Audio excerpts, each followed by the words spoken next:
I wish I could change places with you. Yeah? Well, I wish I could, too.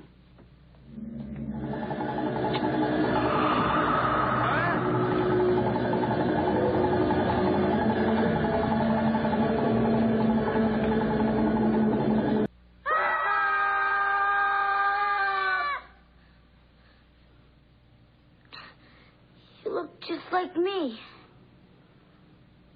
I think I am you, Dad.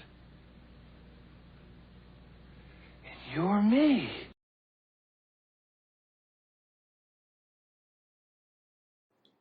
Hey guys, welcome to the Large Marge Sent Us podcast, your favorite podcast where two sweetie sisters talk about movies that influence them as we tots. I'm Sweetie here, and this is Sweetie over here. And today we are continuing our Savage September saga, take that alliteration, with the movie Vice Versa. Vice Versa is a switching bodies movie with Fred Savage, our favorite child actor. We love Fred. Fred is better than most because he had a nice head of hair. And I don't know where this is going. He really does. He I does. was It's beautiful admiring hair. that earlier. It's like a helmet of thick, luscious. And I think hair. it stayed as Fred as an older man. He's still looking good. We love you, Fred. Yeah. So I think this is one that maybe a lot of people aren't familiar with. When we said we were doing this Savage September and we're telling people these movies, this is one people are like, huh, I haven't heard of that one. Well, you should, because it's a cute flick, made in 1988, starring Avi, Fred Savage, and an actor named Judge Reinhold. We finally got it right. I believe last episode we just could not figure out because we were confused with who's the other. Oh, Judd Nelson, who's in the Breakfast Club. Okay, Not him. So actually, I didn't think there was any IMDb trivia, but I do. Judge Nelson was named Judge Reinhold. Judge Reinhold. Why do you think his first name is Judge? It was a nickname his father, a lawyer, gave to it. You read it, you stupid whore. Yes. Yeah. But retell it for the folks at home. No, it's just what you said. So his dad was a lawyer. So great name for a baby, honey. Let's name it Judge. What? No, That's it was a dumb. nickname though. That's So dumb. he was just calling his son hey Judge. It's like it'd be like if your cat, whose name is April, I thought she went by her stage name was Mooch. I thought that's what his real name, on his birth certificate. No, is Judge. it's a nickname. He just goes by his nickname. Okay. It's like his stage name. It's like a little less stupid now. That's kind of cute, actually. I know a good name for a baby. Judge. Baby Judge. He's like a lawyer who's just thinking all law names. Let's name the baby Guilty. No. Let's name the baby Bailiff. Jeopardy. Bailiff. It's a cute name. Bailiff? I'm just kidding. That's a dog. I'm joking. Anyway. Bailiff. Dog. Mastiff. No, it's nobody's If name. a mastiff is a bailiff. Not even close. IFF at the end. Oh, boy. Anyway. So Vice Versa, classic body switching film, which, let's be real, there's a lot of them. There's a lot of them. And in the 80s, there were quite a few. In the span of a couple of years, right? Yeah. There was Big, this one, some other ones, I forget. 13 going on 30, yeah. There was an original one. 18 again. 18 again, I haven't seen that one. Like Father, Like Son. Like Father, Like Son. But we haven't seen those ones. Nope. So this was really our body snatch film. In some ways, That we I always go back feel if you've seen one, you've seen them all. Because there's all the same themes. This one's a little different, which we'll get into. Yeah. Let's begin with everyone's favorite segment, Sweetie Synopsis. Sweetie synopsis. Sweetie synopsis. Sweetie synopsis. Synopsis. Okay. That may or may not be the theme song to that little ditty. Soon to come. Yep. We'll work on it. All right. The synopsis is that father and son, Marshall and Charlie Seymour, see things a little differently Have a from weird each relationship. other. They have a weird relationship. They're split home. The dad, they're divorced. The dad lives in the city. He is executive, Chicago, an executive something at a big department store in Chicago. So he's a big deal. got a lot of money. And then Charlie lives with his mom, I guess, in the suburbs. And the stepdad Cliff. And the stepdad Cliff. And Charlie likes, as most of these movies, I don't know why this is such a common theme, but he is a musician. Yeah. So he plays the drums. And then his mom goes on a vacation. Actually, sorry, in the beginning, in Thailand. Yeah. I don't know why the llamas have this, but they have a skull. Yeah. And some hooligans steal it, and then some American pays money for it and needs to transport it back. So Marshall Seymour, played by Judge Reinhold, is on a business trip in Thailand. Buying a trip for the department A store. buying trip, so they can buy weird blue vases that they'll charge for $50, and they paid 10 cents to buy. They're buying those, and the sleazy guy's like, I gotta get this skull to the United States. I know, I'll hide it in the vase box, because I guess those don't go through customs, which seems odd. Seems like a loophole to me. Anyways, the skull makes it. It is in Marshall's possession. Charlie comes to stay with him for a week or so because his mom's on vacation. They get into an argument, which, as most of these movies, this always happens. Well, let's. And we said this when we were watching it. Classic bad dad movie. So there's like a dad who's too busy, doesn't have enough time for his kid, misses the band, misses the talent show or whatever. So disappointing. I'll make it up to you. Except in this case, he was just stuck in traffic, so I feel like it's not even fair. Usually it's because they forget, or they're like, I'm going to be in this meeting forever because I'm a dick face. So they get into this argument. Once they're back in the apartment, like, your life is hard. Like, my life's harder than yours. No, like, my life's harder. Yeah, and you were the last 2 seconds in my shoes. Blah, blah, blah. And they both touch the statue and say, I wish. And then this big bright light comes, smoke comes out of the skull's mouth. And then all of a sudden, their bodies start swapping right in front of you. Clothes get ripped. Oh, my God. And they're like, oh, is this a dream? No, it's not a dream. Like, it's real. What are we going to do now? And then chaos ensues. So now this 40-something man has to be a little 11-year-old. Charlie's 11. Mm-hmm.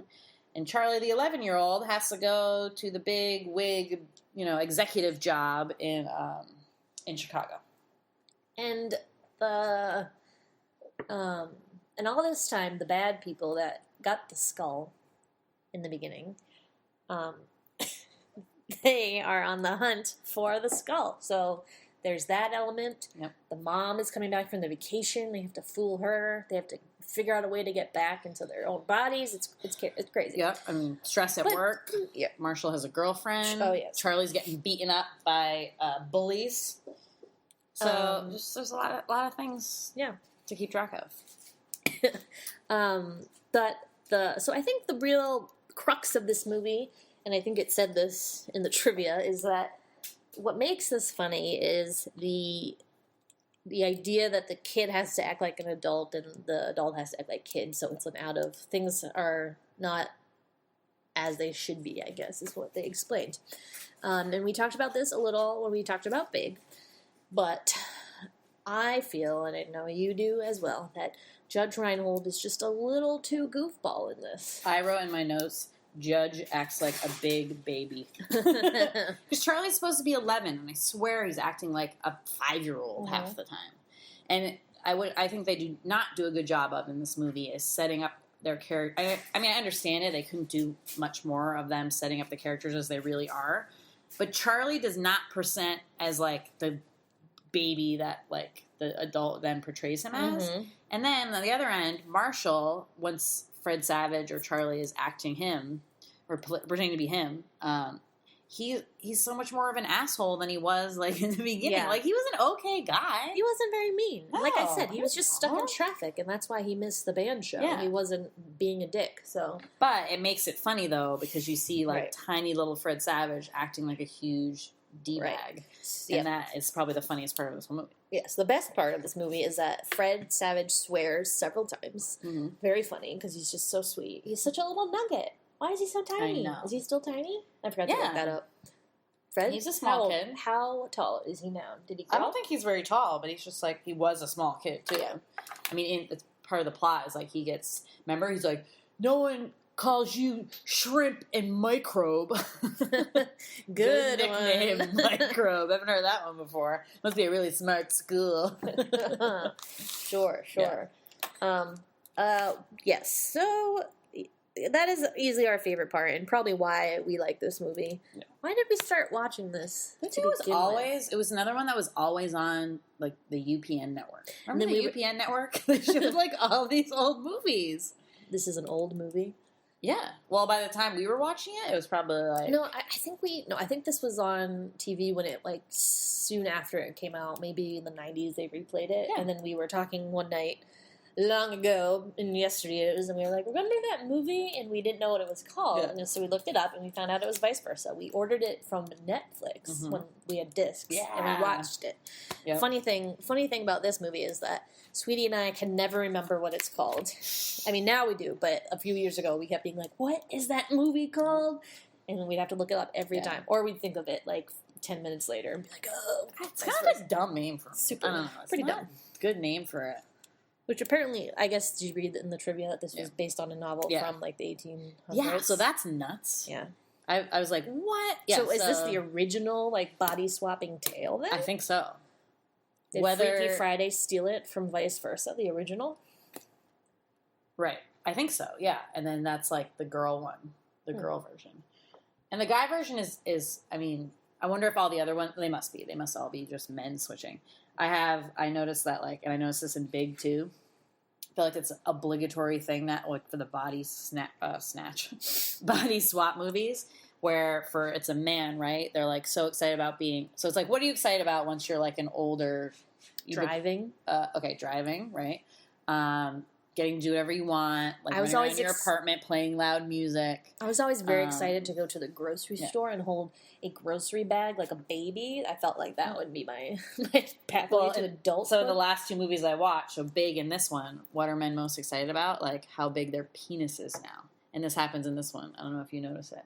I may have been out of the room. Yeah. He was in the bathroom and he's like looking at his muscles. Ew. And then he like takes his towel out and he's like, yeah. But that's like your dad's junk though. Oh yeah.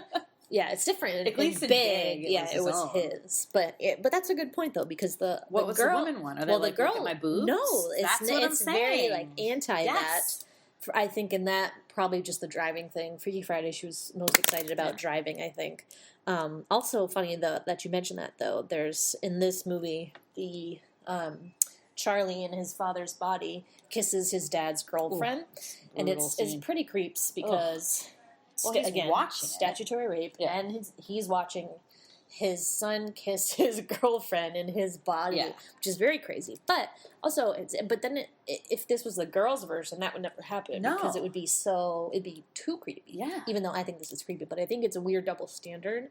And I remember there's a point in Freaky Friday where, like, remember the new Freaky Friday with Lindsay Lohan, the fiance like tries to kiss her, Jamie Lee Curtis, and she's like, "Oh, I have a cold sore, I can't." And because that's what you would be like, right? I mean, it's just so. I mean, is that just like men being like, "Oh yeah, like this is so exciting"? It's not like he seemed excited about it. He just like didn't know what to do. And I always remember that part when we watched it when we were little, because the girlfriend wears this bright red lipstick all the time, and it's like all over his face. And like when his dad, like, this is actually a really funny scene because little Charlie, who's like is really the dad, comes out after seeing them kiss and is like, I feel sick. And they think he's in a bathrobe, and they think he like feels sick anyway. And the woman's like, "Oh, do you have a fever?"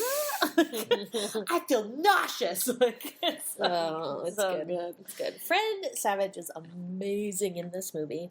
He should have won an award. Yeah. I think some kind, really maybe not an Oscar. I'm not saying an Oscar, folks. I'm just saying an award of some sort. He should have got a nod. He did a really good job as an adult, and he always has had that.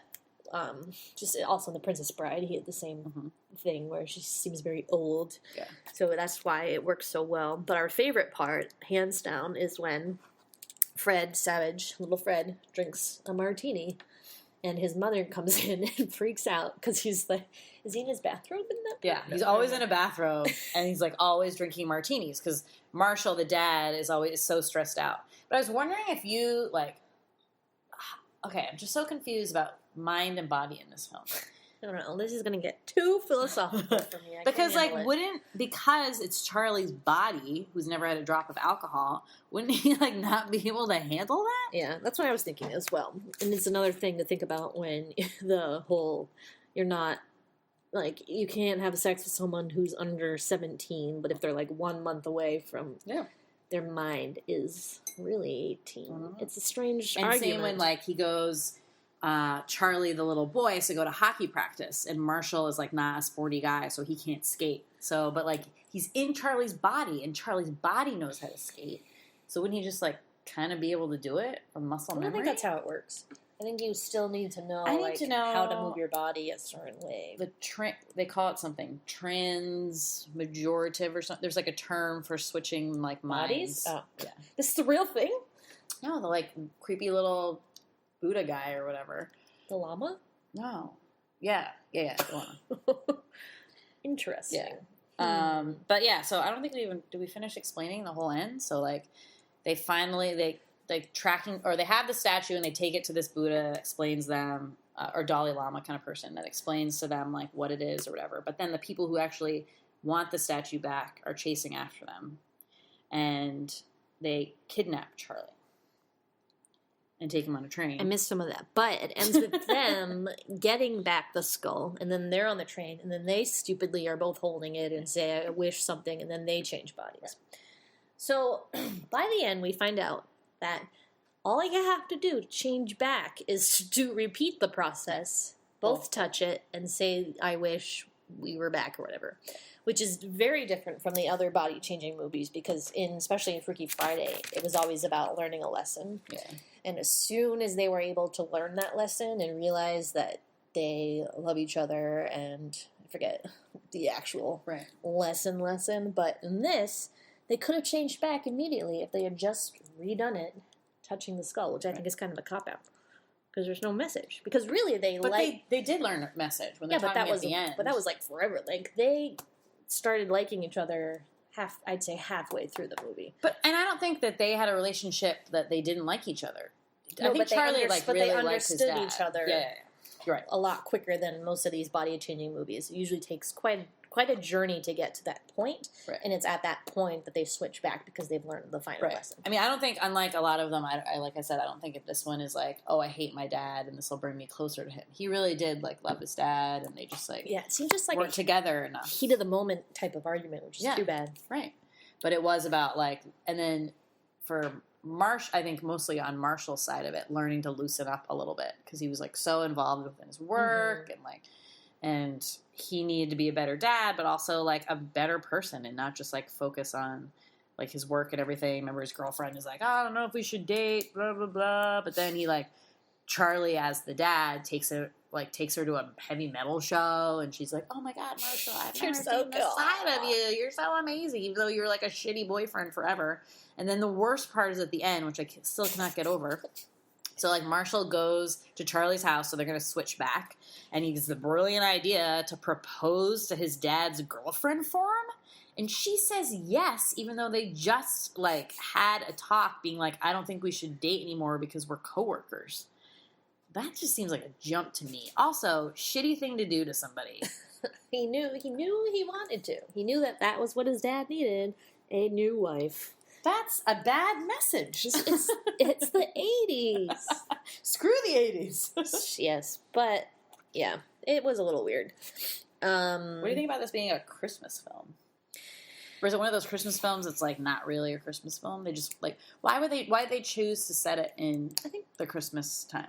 Because that's when they want to release it? Well, I think that these family type of movies always seem to they must get better traction when they're released during the holiday season. There's a few parts in this where there's that scene where he's playing the drums in the department store. And I think it was just a way to explain like the busy season of the department store also. The moose dolls.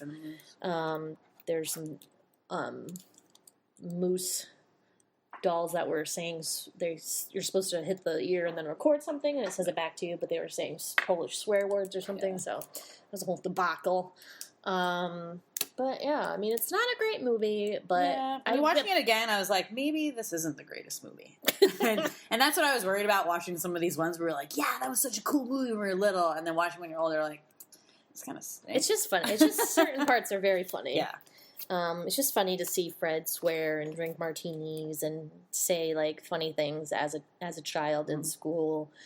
I enjoy that. But yes, ultimately, I think there's some structural issues, some plot holes. Yeah. It's a little boring here and there. And Judge Reinhold is just too silly. He's just too goofy. It's not. Goofy dumb. Also interesting that the bad thing that switches people back into different bodies also always comes from foreign countries. Yeah. Why is that? And like Asian usually ones, right? Well, I was going to bring that up, but yes. Yes. No, I think that's true. And well, what does that mean?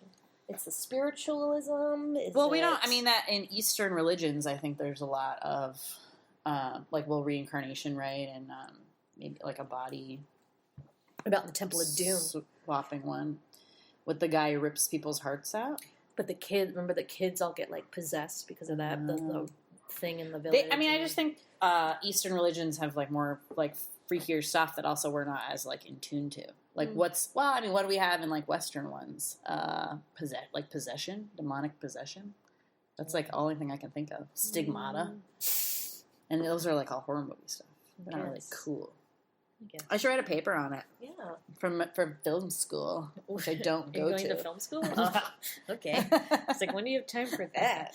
I don't. Yeah. I was going to ask you something and I forgot. Oh, but I do have. So, as I told you before, there's no good IMDb trivia for this one, so that segment we seem will to be have gone. Found some because. However, I'm making up my own. Oh. The bully in this, so classic like school, there has to be a bully, and that has to be like something that gets resolved, right? The bully in this is the Pakistani guy from Office Space. You said he was Indian. For some reason I thought Pakistani, but you thought or you read? I have no idea. Uh-oh. But anyway, this one he's like disregard if it's Indian. He's Italian because his dad like drives Charlie to school, and his name's Mr. Ferreira. Maybe he's adopted. No, I think they tried to pawn him off as Italian. I mean, maybe he is. He just look Italian at all. Okay, well, there you go.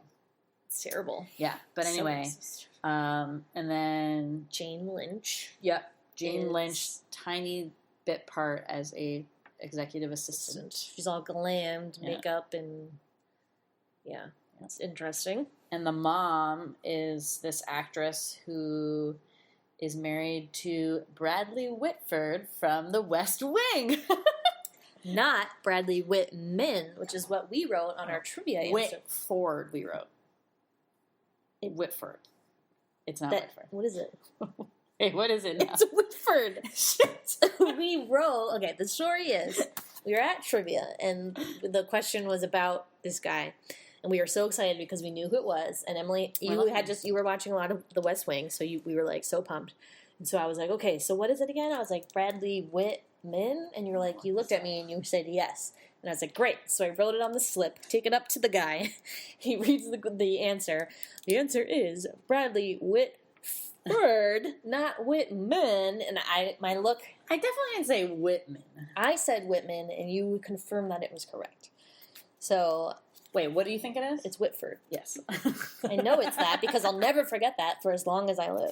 And I forget it every time. Yep. It's the biggest mistake of our lives. Needless to say, we did not win that trivia night, which we seldom do, but that especially because we knew him and we wrote it. We should have gotten half credit. That's all I'm saying. Half credit. That's all I'm asking. We knew that's who we were talking about. What a jerk. We're never going there again. It stinks. What? I was gonna suggest we do that this week in a couple weeks. Yeah. So anyway, this is a film numero dos from Savage September, a lesser known work from the Fred Savage oeuvre. I like to use that word as much as I can. Eggs. It looks like the French word for eggs, but it means like their body of work, if you will. They use it a lot in terms of literature. Is it like ovaries? I'm really smart. It's okay. Is it because it's like ovaries? Maybe. Your work. Yeah. Your eggs. But I just recently learned how to pronounce it, so I'd like to throw it into conversation when I can. Well, what is next week's movie going to be in the Savage September? So I think we're going to do A wizard?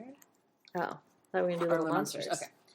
No, so we're going to do Little Monsters, which I think everyone loves. I hope so. Yeah, it's a big one. I love that movie. Yeah.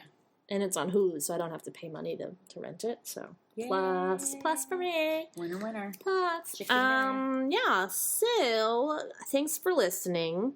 If you guys could do us a favor and give us a quick review on iTunes or wherever. I think it works wherever you listen to podcasts. I'm not sure. Yeah.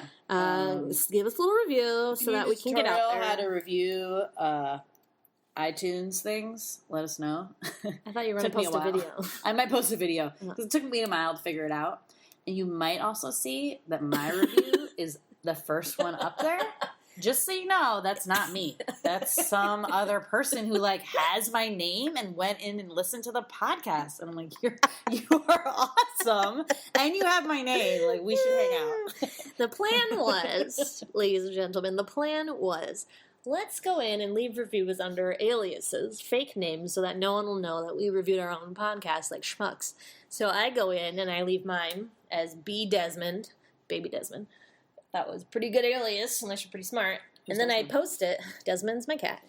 And I go in there and I go, oh, it's posted. And I was like, oh, here's another review from EK Doomis19. Who's that? God, that's such a good writer. When I did it, it asked me to type in a nickname.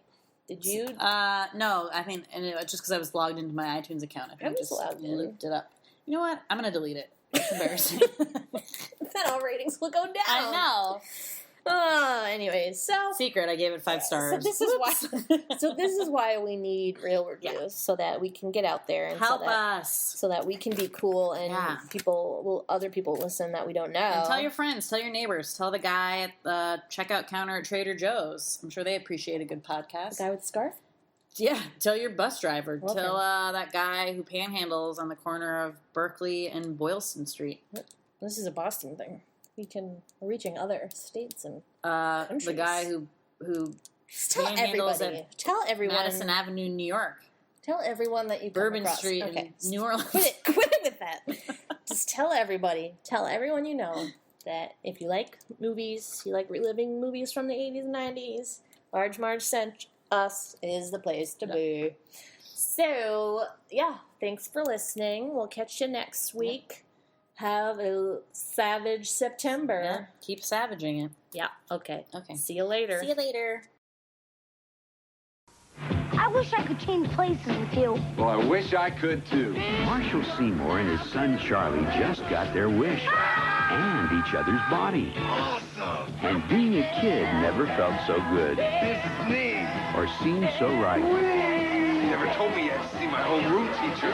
Judge Reinhold. Are you all right? Can I look all right? Fred Savage. What? Vice versa. Bye. Rated PG. Special advance preview Saturday at select theaters.